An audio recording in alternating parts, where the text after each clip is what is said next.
कि परमार्थ का जिसने लक्ष्य दृढ़ कर रखा है वही सह सकता है। बाहर से डंडे की मार सह सकते हो, मन की मार नहीं सह सकते। बड़े बड़े वीरों को मन की मार ने विचलित कर दिया है। बाहर से जो अस्त्र शस्त्रों का प्रहार सह सकते हैं वो मन की मार नहीं सह पाए।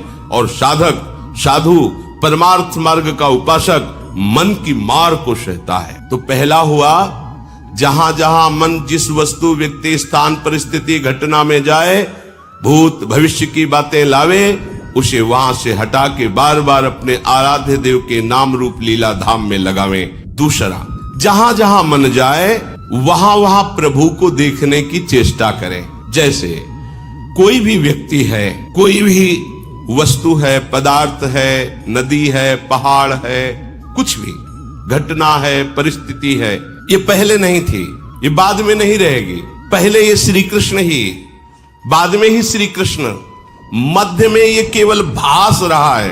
अमुक व्यक्ति, अमुक वस्तु, अमुक स्थान। सच्ची मानिए प्रभु के सिवा कुछ नहीं है। भगवान ने थोड़ी सी लीला में दिखा दिया। ब्रह्मा जी ने जब बछड़ों का हरण किया, फिर शखाओं का हरण किया, तो प्रभु बछड़े बन गए। बछड़े, उनके गले की रस्सी भी, हाँ, उनकी खुर भी, सब प्रभु सखा बन गए। किसी की फटी कुर्ती, किसी का फटा जामा, किसी का अच्छा, प्रभु वो वस्त्र भी बने, छड़ी भी बने, छीका भी बने, जो जो जैसा जैसा वो प्रभु ही बने। और 1 वर्ष तक बछड़े और शखाओं के अनंत रूप धारण कर ब्रज में विचरते रहे। कोई नहीं जान पाया, बलराम जी जाने, क्योंकि भगवान के स्वरूप है।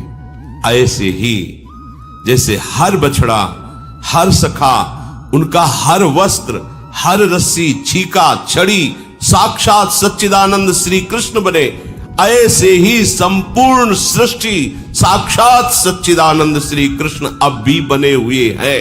मत्तः परतरम नान्यत किंचित् अस्ति धनंजय, मेरे सिवा किंचिन मात्र कुछ नहीं है हे अर्जुन, ऐसा समझो।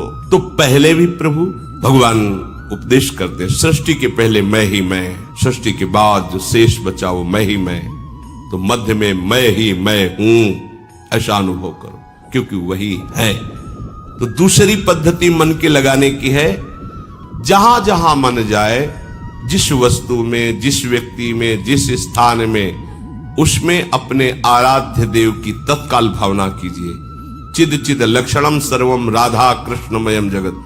जय हो प्रिया प्रीतम, जय हो प्रिया प्रीतम। आपका ये भी रूप, आपका ये भी रूप, आपका ये थक जाएगा मन, ये मन ऊब जाएगा, कहेगा नहीं ऐसा नहीं, क्योंकि इसको स्वाद नहीं मिल पाएगा उस माया प्रपंच का। जहां जहां जाए वही वही ये सूत्र, प्रभु है मेरे प्रभु, जय हो प्रभु आपके नाम चल रहा है, जय हो प्रभु आप। ये हार जाएगा, और ये हार गया तो आप जीत गए। जहां ये हारा आपके अधीन हो जाएगा, इसको निराश करना है, इस बात से निराश हो जाएगा। सत्ता में कोई भी नाम रूप अन्य नहीं है। नासतो विद्यते भावो, ना भाव विद्यते सता। असत की सत्ता नहीं, सत का कभी अभाव नहीं। सच्चित आनंद घन प्रभु श्री कृष्ण, कभी अभाव नहीं, कहीं अभाव नहीं, कण कण में विराजमान। मन जहां जहां जो जो चिंतन करे वही भगवान का चिंतन करो। यही भी, ये भी भगवत स्वरूप है, ये भी भगवत स्वरूप है। आपका मन स्थिर हो जाएगा, चंचलता रहित हो जाएगा। तीसरा, साधक जब आराध्य देव में मन लगाने का अभ्यास करता है तो उसे संसारिक बातें याद आती हैं। इससे साधक घबराता है। जब मैं संसार का काम कर रहा था, व्यवहार का काम कर रहा था, तब तो इतनी गंदी बातें नहीं आती थी, इतना गंदा मन नहीं था। पर जब से हमने भगवान का भजन करना शुरू किया, प्रियालाल का चिंतन करना शुरू किया, इतना गंदा, इतनी गंदी बातें, इतनी गंदी प्रेरणाएं, इतनी गंदे मन की स्थिति, वो घबरा जाता है। मन तरह तरह की गंदगी सामने फेंकने लगता है। पर साधक को समझदार बनना है, मूर्ख नहीं, बिल्कुल नहीं घबराना। ये तो आनंद का विषय हो गया। क्या? छुपी हुई गंदगी मन की बाहर निकल रही। तीसरा सूत्र है, छुपी हुई गंदगी मन की बाहर निकल रही है। अब नाम भगवान का डंडा चल रहा है, अब अंदर से जितने गंदे गंदे विचार, गंदी वृत्तियां जन्म जन्मांतरों के साथ निकल रही। आपको लगता है जीवन में मैंने ऐसा कभी नहीं किया, फिर ऐसी बात क्यों आ रही है? जीवन में मैंने ऐसा नहीं सोचा, फिर ऐसी बात क्यों आ रही? एक जीवन की तुम जानते हो, अनेकों जीवन के संस्कार इसमें भरे हुए हैं। जब साधक का उद्देश्य भगवत प्राप्ति बन गया तो विश्वास करो अब उसके अंदर ये गंदी वृत्तियां प्रवेश नहीं कर सकती। तो ये आई कहां से? जमा है, नाम जब चल रहा है अब निकल रही है ये गंदी बातें, गंदा चिंतन। और अगर आप चूक कर गए तो गंदी वैसी क्रियाओं में उतार देगा। साधनहीन उतना गंदा नहीं हो सकता जितना साधन करने वाला आए हुए गंदे विचारों में उतर जाए। तो ये बात समझ लीजिए अच्छे से, क्योंकि एक बार मन को जब आप अपने शासन में लेने की कोशिश करेंगे, वो जान गया है, और आप उसके शासन में आएंगे तो ऐसी धज्जियां उड़ाएगा कि दोबारा हिम्मत न कर पाओ कि उसको शासन में ले लो। बहुत बुरी तरह पतन करवा देता, बहुत बुरी तरह। इसलिए देखो, बहुत ध्यान देने की बात है। जब उपासक अपना लक्ष्य बना लेता है कि मुझे भगवत प्राप्ति करनी सच्चे हृदय से, तो पहली बात तो समझ लो उसके हृदय में अब गंदे विचार, अपने संस्कार नहीं डाल सकते, क्योंकि लक्ष्य विराजमान है। जब कोई सच्चाई से साधन में चलता है तो उसकी मन स्थिति में जितनी भी पाप प्रवृत्तियां हैं वो सब निकलती हैं। आप धैर्य पूर्वक रहिए, चुप रहिए, शांत रहिए। जब कोई सांसारिक कार्य करता है उस समय मन घसीटता है कुप्रवृत्तियों को, तो साधक को समझ में नहीं आता है। जब आप गंदे कार्य कर रहे होते हैं, शास्त्र विरुद्ध कार्य कर रहे होते हैं, तो आपका मन पूरे सपोर्ट में होता है। कभी वो आपको ऐसा नहीं कि गंदा कार्य कर रहे हैं दूसरा चिंतन करवा दे।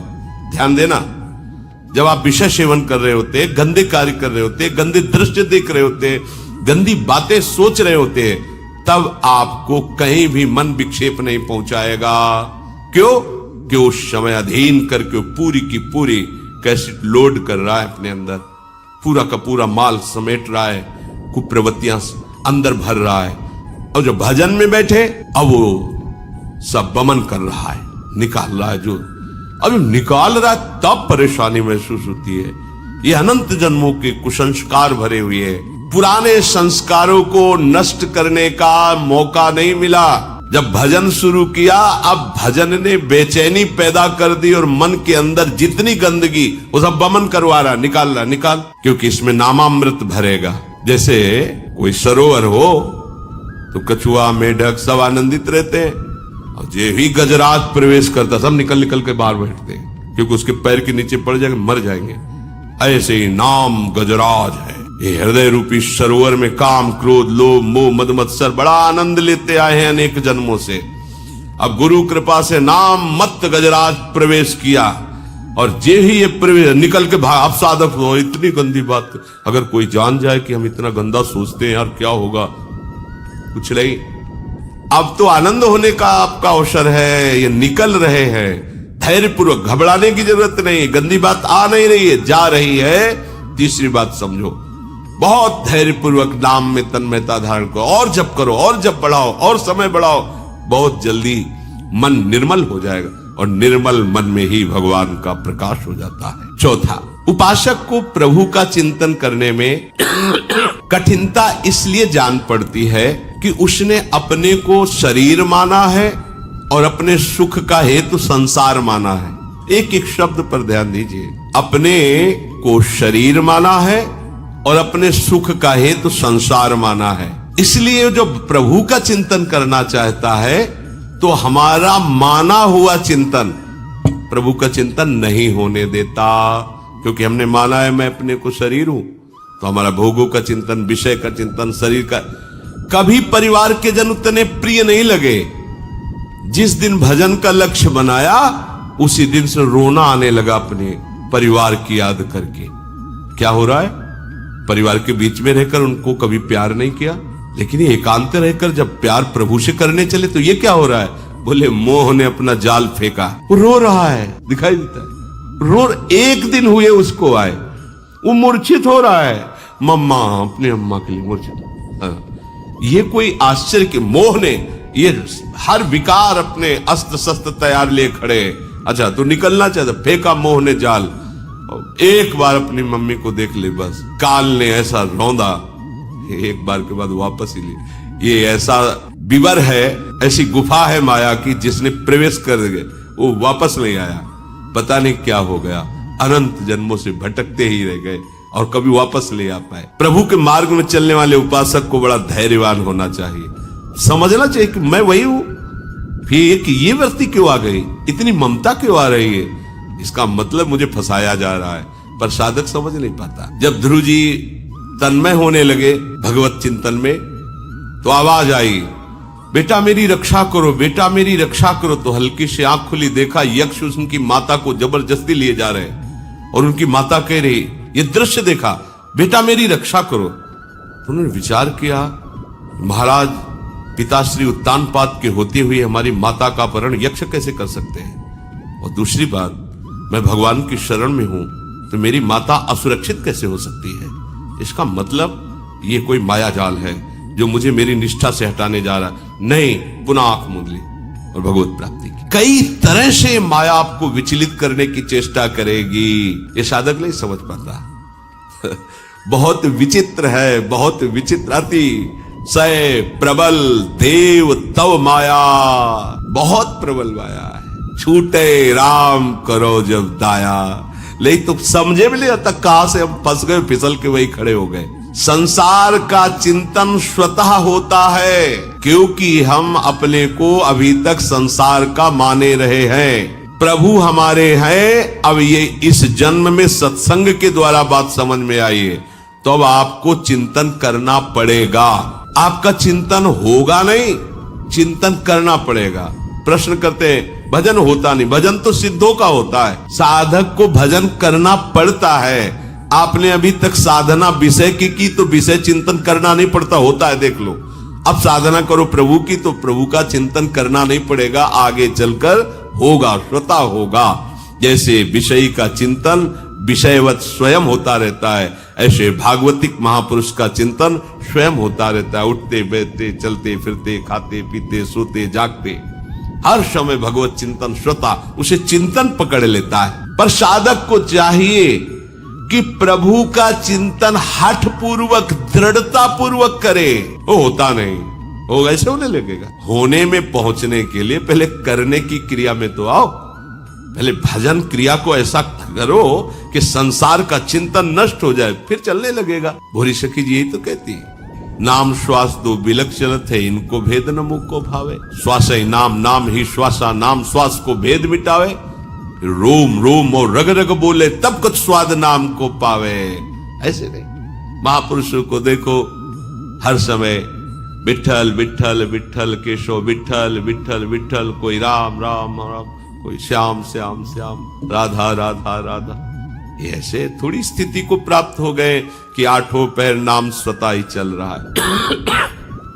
उपासक को चाहिए कि बार बार वो ये चिंतन करे, मैं प्रभु का हूं, प्रभु मेरे, प्रभु के सिवा मेरा कोई नहीं, और भजन करने का दृढ़ता पूर्वक हठ पूर्वक अभ्यास करे। अभ्यास, जब तक अभ्यास आपका दृढ़ नहीं हो जाएगा तब तक भजन होने में नहीं आएगा।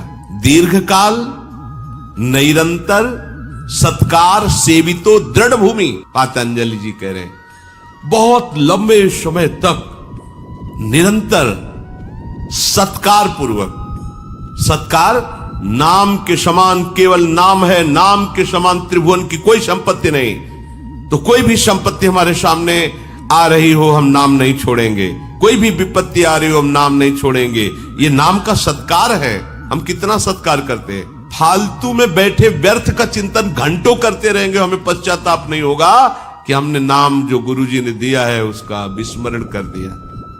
बहुत पश्चाताप होता है। सर्वाश्चर्य में भगवान नाम है, क्या क्या नहीं हो सकता। तो चौथी बात, साधक को मन लगाने के लिए ये बात सोचनी है कि मैं प्रभु का हूं, प्रभु मेरे हैं, सुख का हेतु केवल प्रभु हैं, और उन प्रभु की प्राप्ति के लिए मुझे भजन करना है, करना है, करना है। भजन करना है, भजन होता है नहीं, भजन करना है।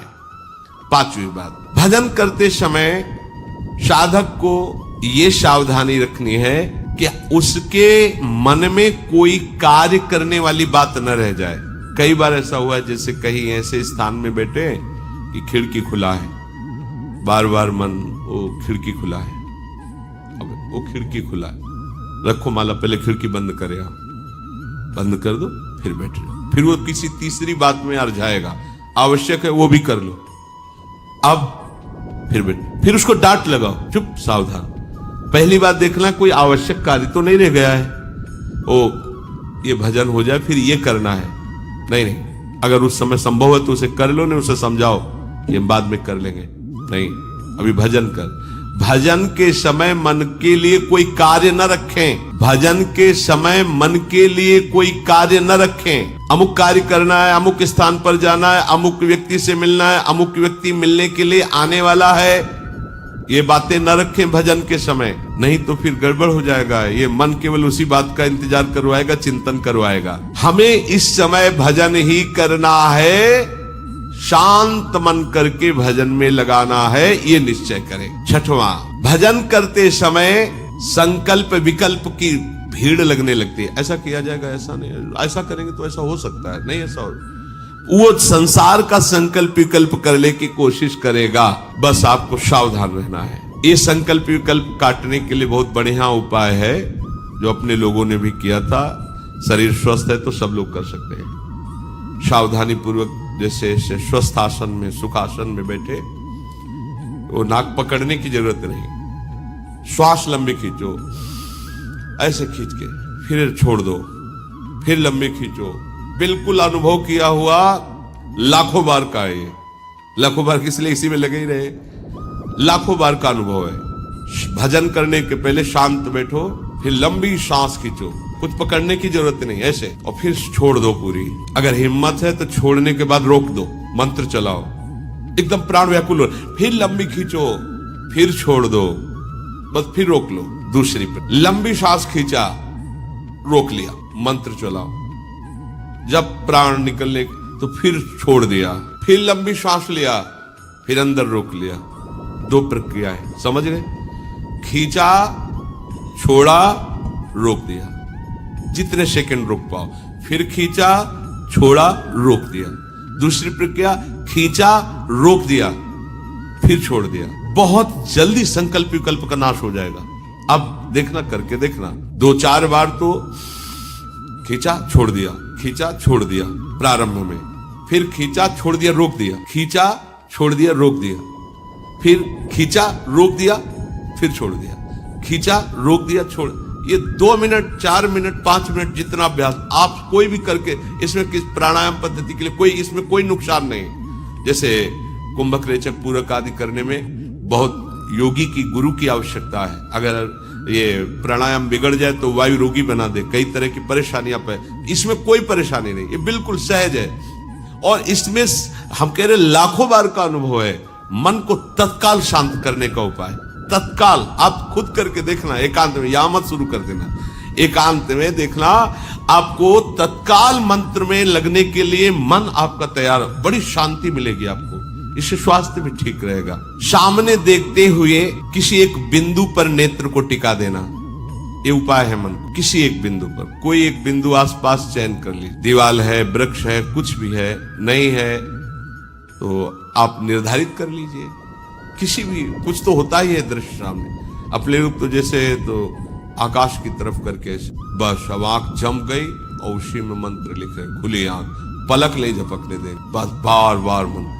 थोड़ी देर में आंखों में जलन होगी, फिर बंद कर लीजिए, हो सकता है आंसू भी निकलने लगे, फिर खोल लीजिए। अगर आप ब्रह्मचर्य नहीं तो ये मत करना, इसकी क्षमता केवल ब्रह्मचारी की है। इसे त्राटक क्रिया कहते हैं। इससे मन बहुत जल्दी वश में होता है, बहुत जल्दी।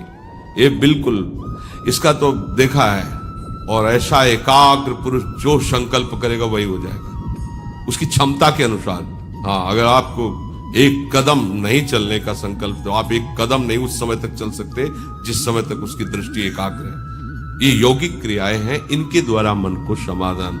और सबसे सहज सरल किया प्रार्थना।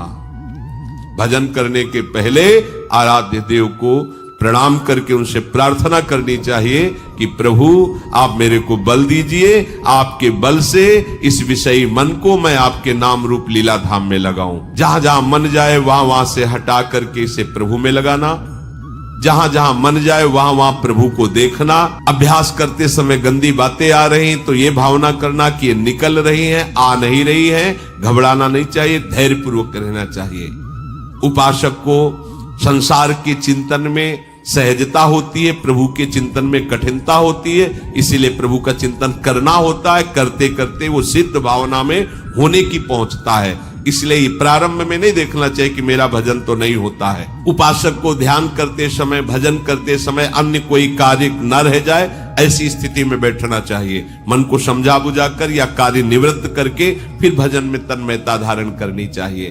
भजन करते समय कोई संकल्प विकल्प ना आवे, इसलिए थोड़ा योगाभ्यास भी कर लेना चाहिए। आसन में बैठ करके जो भी प्राणवायु आदि का और प्रभु से प्रार्थना करनी चाहिए।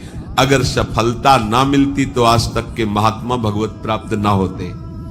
है बड़ा झंझट है, ये माया का आकर्षण बड़ा है, पर प्रभु से बड़ा नहीं है, प्रभु के नाम से बड़ा नहीं है। इसलिए हमें हारना नहीं है, प्रभु से प्रार्थना करके उनका बल लेना है और निरंतर भजन में लगे रहने का अभ्यास